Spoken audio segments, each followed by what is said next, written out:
For years, we were told biometrics were the ultimate security upgrade. Not something you know, like a password. Not something you carry, like a key. Something you are. Your fingerprint, your face, your eyes. The promise was simple. They were unhackable. But what if that was never true? What if your body was never really private to begin with? What if a casual photo, a peace sign, a selfie, a zoomed-in social media post contained enough data to clone your fingerprint without ever touching you? This is the story of the fingerprint ghost, a threat that turns your own body into a leaked password. Let's start with the ghost in the lens. The camera in your pocket is no longer just a camera. The high-resolution sensors in modern smartphones, not to mention consumer DSLR lenses, can capture microscopic details from several feet away. Think about it. A simple peace sign flashed at a concert, a casual hand gesture in a group photo, a candid shot taken from across a room. All it takes is a zoom, some image stabilization, and a little enhancement. Security researchers have a name for this: the distance harvest. It's a passive attack. There's no contact, no alert, and most importantly, no consent. Your fingerprint is stolen silently just by being visible. The very biometric locks that promised us ultimate safety have been turned into a massive liability by the same high-resolution optics we use every single day. Suddenly, every photo becomes a potential security risk. Now, how do you get from a simple picture to a physical key? A raw photo might not look dangerous on its own, but this is where artificial intelligence changes the game completely. Modern image enhancement models, the kind of AI that's becoming more accessible every day, can isolate the critical details of your fingerprint. We're talking about ridge endings, the points where a ridge stops, bifurcations where a ridge splits in two, and even the unique pattern of your sweat pores. These algorithms are so powerful they can pull this data from noisy, compressed images you'd find on any social media platform. What starts as a flat, maybe even slightly blurry image is transformed. The AI builds a depth-mapped topographic feeler, perfect three-dimensional model of your fingerprint. From there, creating a physical copy is shockingly simple. Hackers can use high-precision resin 3D printers to fabricate a master mold. They can then use conductive inks to mimic the electrical properties of human skin, something many modern scanners look for. Finally, they cast this into a flexible polymer mold.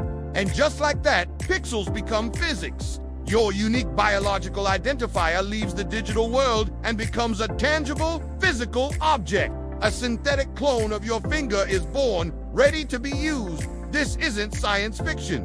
The technology and techniques are very real. The barrier to entry for this kind of attack is dropping faster than anyone is comfortable with. So now we have this synthetic clone. But can it actually fool a modern security system?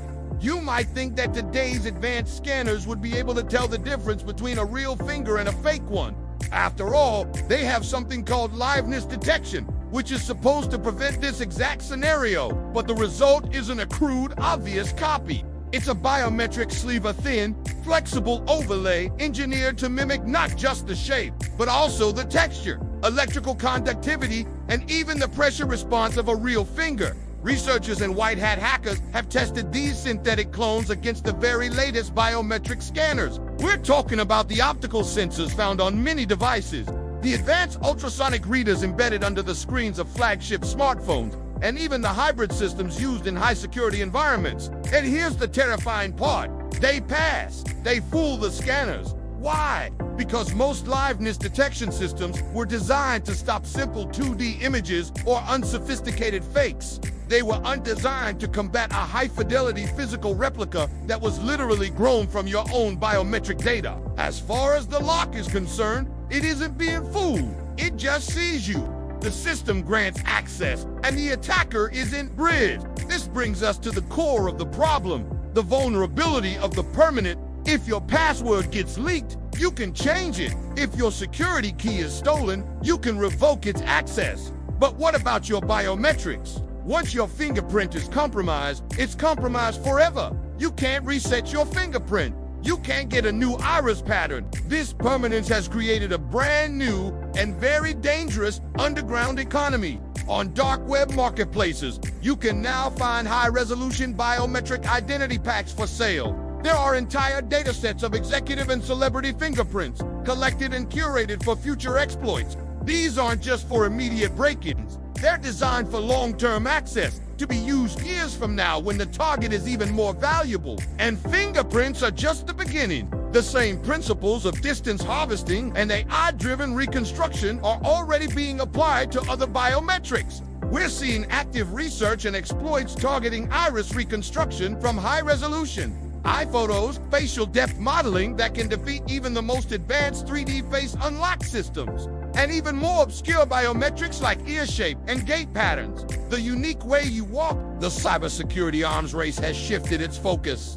It's no longer just about protecting our devices. It's about protecting the data of the human body itself. So, how do you defend yourself in a world where your own body is becoming public data? It might seem hopeless, but there are concrete steps you can take. First and foremost, control your exposure. Start being mindful of how you appear in photos, especially public ones. Try to obscure your hands and avoid high-resolution close-ups of your face and eyes. When you post online, use modern privacy blur tools or filters that can scrub identifying metadata and slightly degrade the fine details that an AI would look for. It's about managing your digital footprint in a whole new way. Second, and this is critical, never rely on biometrics alone as your single source of security. They should be used for convenience, not for ultimate protection of your identity. Your fingerprint is great for unlocking your phone quickly, but it should not be the only thing protecting your bank account or your most sensitive data. Biometrics must always be paired with other security factors. Use them in combination with strong, unique passwords. Enable multi-factor authentication with hardware keys, like a YubiKey, or use time-based verification codes from an authenticator app. The goal is to create layers of security so that even if one layer is breached, your core identity remains safe. Finally, the most important step is to shift your mindset. Your fingerprint is not a secret anymore. It's an identifier, just like your name or your email address. And identifiers were never meant to be used as locks. We need to start treating our biometric data with the same caution as we treat any other piece of personally identifiable information. The convenience is tempting, but the risk of permanent compromise is too great to ignore. The most dangerous data breach of the future won't come from a hacked server or a phishing email. It will come from a photo you already posted online, maybe years ago.